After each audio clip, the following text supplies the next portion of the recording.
Hello दोस्तों, हम लोग पढ़ रहे थे अनुच्छेदों के माध्यम से भारतीय संविधान। अभी तक मैंने आपको भाग 2 अनुच्छेद 11 तक पढ़ा दिया है और आज हम लोग पढ़ेंगे मूल अधिकार भाग 3 अनुच्छेद 12 से 35। आप सभी को पता है कि मूल अधिकारों का वर्णन भाग 3 में किया गया है अनुच्छेद 12 से 35 तक में। मूल अधिकार, जिनको हम मौलिक अधिकार भी कहते हैं, भाग 3 अनुच्छेद 12 से 35 तक में इनका वर्णन है। मौलिक अधिकार भारत के संविधान के तीसरे भाग में वर्णित भारतीय नागरिकों को प्रदान किए गए वे अधिकार हैं जो सामान्य स्थिति में सरकार द्वारा सीमित नहीं किए जा सकते हैं और जिनकी सुरक्षा का प्रहरी सर्वोच्च न्यायालय है। इसका मतलब ये है कि जो मूल अधिकार हमको दिए गए हैं संविधान द्वारा, सामान्य स्थिति में सरकार उसे छीन नहीं सकती है या उसे सीमित नहीं कर सकती है, और अगर ऐसा करती है तो सुरक्षा प्रहरी का काम कौन करेगा? सर्वोच्च न्यायालय। यानी कि छीने गए मूल अधिकारों को दिलाने का काम सर्वोच्च न्यायालय करेगी। ये अधिकार सभी भारतीय नागरिकों की नागरिक स्वतंत्रता प्रदान करते हैं, जैसे सभी भारत के लोग भारतीय नागरिक के रूप में शांति के साथ समान रूप से जीवन यापन कर सकते हैं।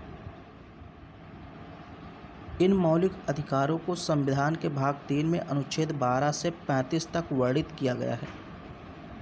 अब देखिए, 12 से 35 तक मूल अधिकारों का वर्णन किया गया है, लेकिन 12 और 13 ये जो दो अनुच्छेद हैं, इनके बारे में हम लोग अलग से बात करेंगे, तो अभी मैंने उनको छोड़ दिया है। आप देखिए, अनुच्छेद 14 से लेकर अनुच्छेद 18 तक में समानता के अधिकार का उल्लेख किया गया है। तो समानता का अधिकार, या जिसको आप समता का अधिकार कहते हैं, दोनों एक ही चीज़ें हैं। तो समता का अधिकार अनुच्छेद 14 से 18, स्वतंत्रता का अधिकार अनुच्छेद 19 से लेकर अनुच्छेद 22 तक, इनमें स्वतंत्रता का अधिकार का वर्णन किया गया है। शोषण के विरुद्ध अधिकार अनुच्छेद 23 और 24। अभी इन सारे अनुच्छेदों को हम लोग एक एक करके बहुत डिटेल में देखेंगे।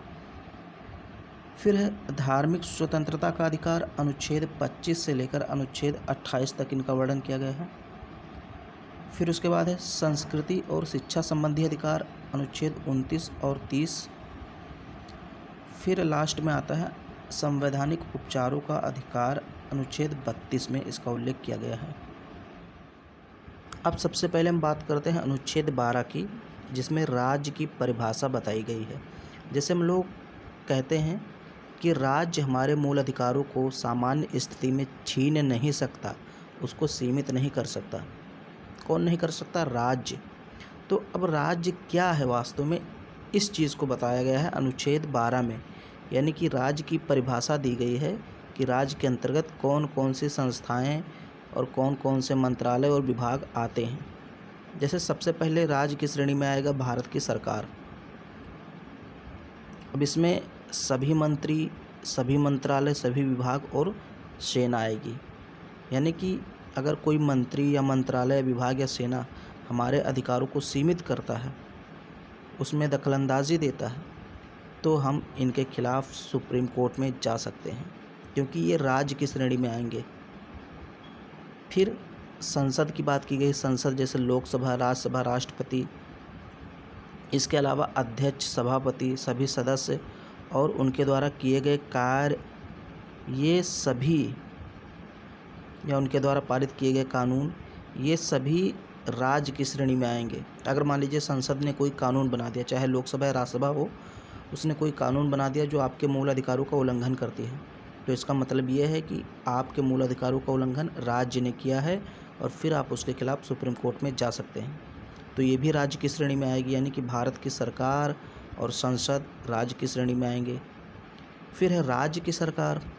अब जैसे इसमें राज्यों के सभी मंत्री, मंत्रालय, सचिव और वहाँ काम करने वाले सभी लोग, बनाए गए सभी नियम, अगर ये आपके मूल अधिकारों का उल्लंघन करेंगे तो भी आप सर्वोच्च न्यायालय में जा सकते हैं इनके खिलाफ, क्योंकि ये सब राज्य हैं, ये सब राज्य की परिभाषा के अंतर्गत आते हैं। इसके अलावा राज्य विधानमंडल, यानी कि जो आपके विधान परिषद और विधानसभा हैं, इसके सदस्य, अध्यक्ष या उनके द्वारा पारित किए गए कानून, पत्र, डॉक्यूमेंट आदि भी राज्य की श्रेणी में आते हैं। अगर ये आपके मूल अधिकारों का उल्लंघन करते हैं तो भी आप जा सकते हैं सुप्रीम कोर्ट। इसके अलावा स्थानीय प्राधिकारी, जिसको हम लोकल अथॉरिटी कहते हैं, जैसे म्यूनसिपॉलिटी, नगर पालिका, पंचायत संस्था में जैसे LIC, ONGC, गेल आदि संस्थाएं अगर आपके मूल अधिकारों का उल्लंघन करती है तो इनके खिलाफ भी आप सुप्रीम कोर्ट में जा सकते हैं।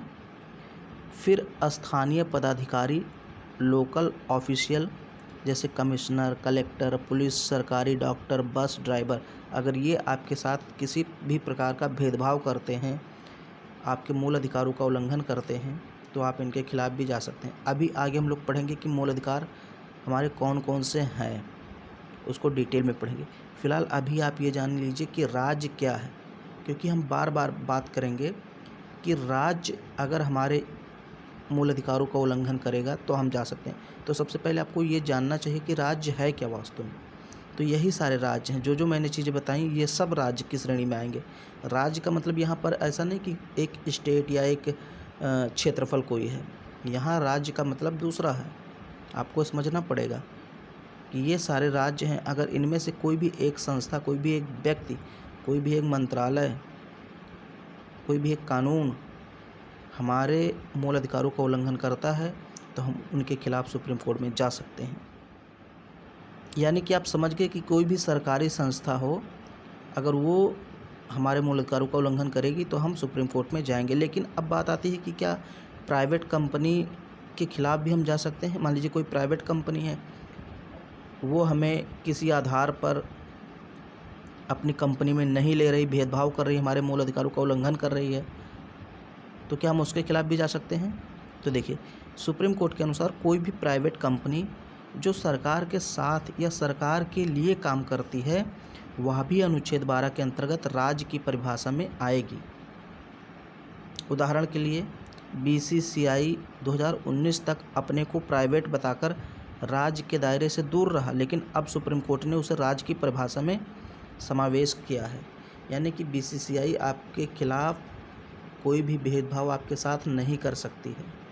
अगर करती है तो आप BCCI के खिलाफ भी जा सकते हैं और सुप्रीम कोर्ट आपको आपके अधिकार यानी आपके मूल अधिकार को दिलाने में पूरी सहायता करेगी।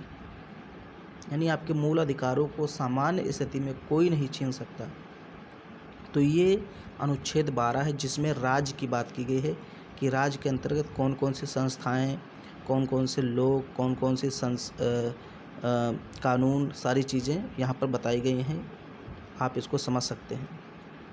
इसके बाद हम लोग बात करेंगे अनुच्छेद 13 की, लेकिन इस वीडियो में इतना ही, वो हम लोग अगले वीडियो में डिस्कस करेंगे, क्योंकि अनुच्छेद 12 और 13 ये थोड़ा समझना ज़रूरी है। इसलिए मैं अनुच्छेद 12 और अनुच्छेद 13 के अलग अलग वीडियो बनाऊंगा। उसके बाद हम लोग मूल अधिकारों की बात करेंगे अनुच्छेद 14 से लेकर 35 तक की। तो अगर ये वीडियो आपको पसंद आ रहा है तो उसको लाइक कर दीजिए, शेयर कर दीजिए, और चैनल पे पहली बार आए हैं तो चैनल को सब्सक्राइब ज़रूर कीजिए।